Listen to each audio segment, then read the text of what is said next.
Welcome, Madridistas. How are you? How are you doing? Well, what was that? I just found out now after finishing the show here on Dastar Español a todo gol, and I came across these statements from Tebas at Laporta's inauguration ceremony. Remember that Laporta won the elections at Barça in the spring and will become president on July 1st. Well, they invited Tebas, and it's the perfect sign that this obviously hasn't been serious for a long time, right? Because at one point they were. Was Laporta and Barcelona very outraged with the president of La Liga because he happened to say that what Barça did with Negreira couldn't be allowed, that it was a disgrace and all that, and that Barça would have been sanctioned if the statute of limitations hadn't expired, right? Or not having made that law that allowed the wrongdoing to expire, and the serious case, no, extremely serious case of a club paying the second in command of the referees for 20 years, 4 different presidents, and the current one who's president again. Would Laporta have quadrupled the payments? That would already mean that. And look, Tebas was pretty soft back then, and just by stating the facts, they already got mad at him, and then everything else happened. That obscene whitewashing of something that should be sanctioned administratively in sports, ethically, and of course legally, which is what's happening now. But in the legal process, La Liga is involved as a complainant. When they go to question an important witness or a defendant, they ask them 1 or 0 questions. And if they do ask one, it's very, very soft. I mean, just by stating the facts.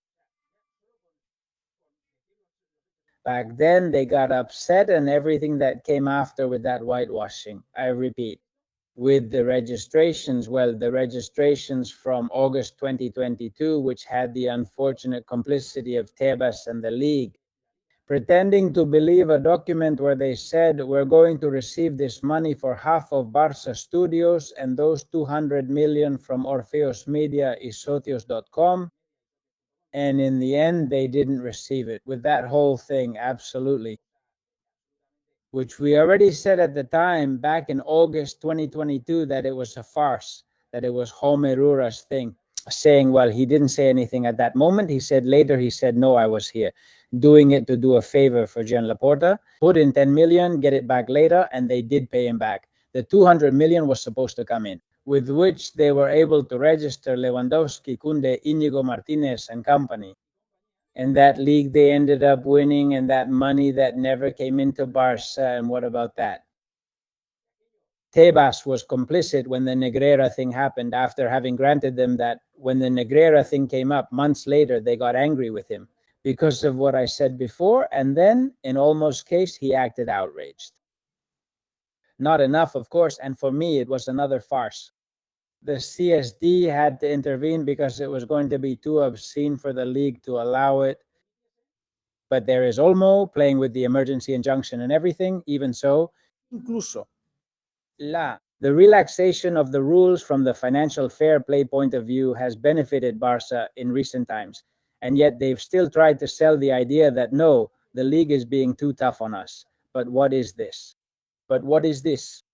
Well, this has already been topped off and has crystallized, and it had its final coronation with the event where Tebas appears here saying this. I was going to say I was shocked, but no, because we already know what this is about. Let's listen to what the notable Javier Tebas had to say about Laporta and Barcelona.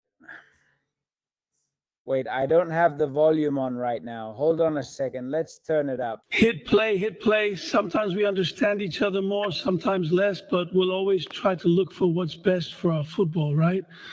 And for us and for the league, it's best if FC Barcelona does well, has sporting success, success in infrastructure, and success in economic sustainability. I also have to say and congratulate Rafa Juste, the whole management team, and of course, John. These have been tough years, very tough years in terms of economic sustainability, but they have already achieved success. They are on a great path, and they're the equal of any club in this country, right? And it has to be said at the right moment, and it should be said by the president of the league at this time, right? Congrats on the success and for guiding Football FC Barcelona toward economic sustainability, ensuring a secure future for all members and fans who may have had concerns, right? I mean, congratulations, because you are doing things very well. A club that, if the law had been what it should have been, that such a serious case like that, paying the second in command of the referees. For 20 years, 4 different presidents, and one of them, who is the current one, quadrupled the payments. Barça should have been relegated to the second division, at least maybe the first or second league, because it's very serious. Because if tomorrow Betis, Racing de Santander, or Socuelas do it, that's what they'll do to them, sanction them. That through the ethical route, the federation kept quiet and didn't say anything to UEFA or FIFA. And that route is open now, thanks to Juan Luis Martín de Pozuelo and the famous Pelicano 2.0 report, which we'll talk about in a moment, by the way. Right? It's something that should have been done and wasn't. And now the judicial route, if it couldn't be done, you, as the president of the league, can't go there and congratulate a club that committed and a president who committed such an outrage. You can't do it. You can't do it, because where does that leave the rest of the clubs that were harmed by what happened for so many years? The thing is, of course, here the problem is bigger. The complicity of the other clubs. What does Javier Tebas have on the clubs that keeps them from rebelling against what he's doing with Barça? Betis had to sell important players. Betis and others had to sell important players during terrible summers because they didn't meet the financial fair play requirements set by the league. There have been teams that, due to administrative problems, have been relegated. Guadalajara was dropped from the second division to the first RFEF. I think it was good that year. I don't know if it was the Segunda B. And to other clubs as well. And Barça has gotten away with all of those, all of them. And today they even say they're an example, that they're doing things very well. When the procedure is still open and UEFA is going to reopen it, the Negreira case, which is also with FIFA, which is in the courts, it's unbelievable, of course. With this obscenity, well, hey, all that's left is for them to kiss Laporta. This is Laporta giving his opinion about Javier Tebas. It's not that we argue from time to time and all that, but in the end we get along. Let's see. Gravitas to the event, and also, since I consider you, if you allow me, a friend now, after everything we've gotten to know about each other over all the time we've known each other, you said it in your speech. And I thank you for valuing the effort we're making to have the stadium that will be the best stadium in Southern Europe for sure. And I believe it will be the best stadium in the world with 105,000 spectators, and also a safe stadium, a very commercial stadium that will generate much more income for us, so that the economic committee of the league can give us the fair play we always need. The objective, what a joke. Right? Everyone laughing there. So that we have a generation of income that will consolidate the economic strength that Barça has. Anyway, during the course of my speech, I'm sure I'll be able to refer to topics that are hot in the relationship between Barça and the league. But I thank you in advance for all your words, and especially for your presence here, Javier. Javier, what a shame what's happening right before our eyes. What's happening? I'm running out of words to describe it. To put it in perspective, we could play these statements, call them shameful, and stop there. No. Let me put everything back into context. This is the president who quadrupled the payments to a head referee in the even bigger context of ongoing payments for 2 decades under other presidents. But this one quadrupled the payments, this very one, to a head referee. Something that is subjectively illegal. Because if a club did that now, they would be sanctioned. I mean, there is no presumption of innocence here. We always say, no, there is no presumption of innocence due to the clear administrative or sporting guilt, which would have been most damaging for Barça. More than the criminal aspect, because I don't think that if Barça is ultimately found guilty of sporting corruption, I don't think so. Although it could happen, but I don't think so. No one will allow that, for it to cease its activity as a legal entity, because that would mean the disappearance of the club. No, it's just that as for the sporting sanction they should have received, if the serious case hadn't expired under a tailor-made law, Barça would have been relegated. And that would be almost the sporting death of this club. Or it would have taken them a long time to recover. UEFA would stop inviting them to the Champions League, and there would be harsh social backlash. They might have recovered in 2 or 3 years. They'd already be back in the top flight if this had happened in February 2023. But with that social global backlash and no Champions League, without participating in the Champions League, because they haven't been in the Champions League since 2015, right? And that there's this good vibe, this complicity. It's significant that Spanish football is absolutely rotten. No one can understand this. For me, it's impossible for this to happen in another country. In Italy, something similar happened, and within minutes they relegated Juve, just like it should be. Just like it should be. Here, nothing. Everyone here is trying to save Barça. We often see these situations, even among my fellow YouTubers, where some say they don't want the national team to win because it's the federation's team. I don't cross that line because no one is going to make me go against my national team and so on. I always make that distinction. But of course, I can understand that there are a lot of people who see the federation, the Spanish Football Federation, because now we're talking about the league, as pure corruption, because this is corruption. It's something Dantesque.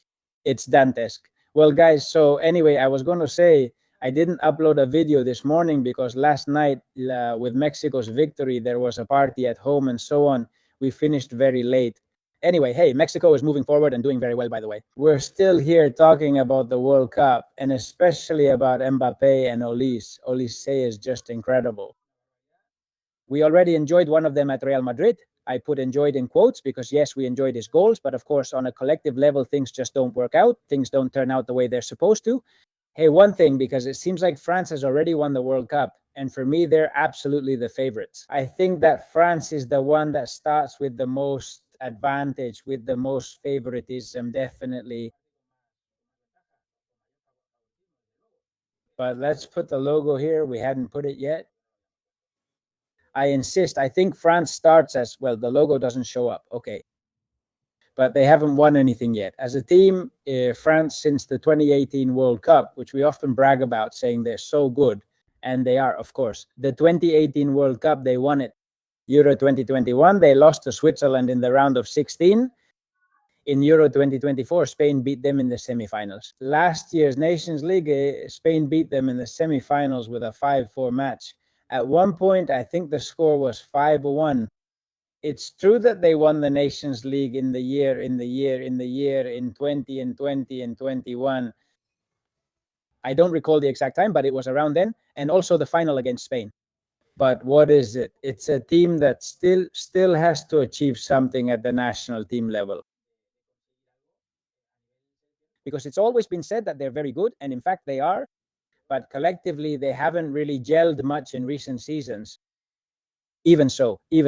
That's why I can understand Amine Jamal when in an interview yesterday she said, well, France is very good, but they haven't beaten us. And it's true, they haven't beaten Spain. I don't want to face them. I really don't want to face them. We would meet in the semifinals if both teams keep advancing. But looking at it from a Real Madrid perspective, Mbappé gives us the goals. It hasn't worked out so well for us as a team because there haven't been any titles, but you'll agree with me that Mbappé always needs someone by his side. With Vinicius, it hasn't worked out the way we hoped. We can say it's Olise, right? He gets along well with Olise, who's an incredible player. It would have been amazing if Olise had scored that bicycle kick yesterday, but it's not just what he does in front of goal, and he didn't score yesterday. It's about how he connects with Mbappé, how he understands the game, how he moves from the right to the center, the assists, how he always finds the open space, how he sees the unmarked player and in positions to score. He's a strange guy. He's an odd type. His behavior on and off the field, but he's really good. Now, signing him, for me, I see people saying it's possible and all that, but I see it as impossible because of the club he's at, because of Bayern Munich. If he were at another club, maybe I'd give it a chance, but I think this summer it's impossible. Hopefully Florentino surprises us, but I think the price would have to be well above 150 million. Well, we'll see. Hope everything goes well for you. Give it a like if you enjoyed this video. Please subscribe to the channel, comment, share, and we'll see you in the next one. Bye.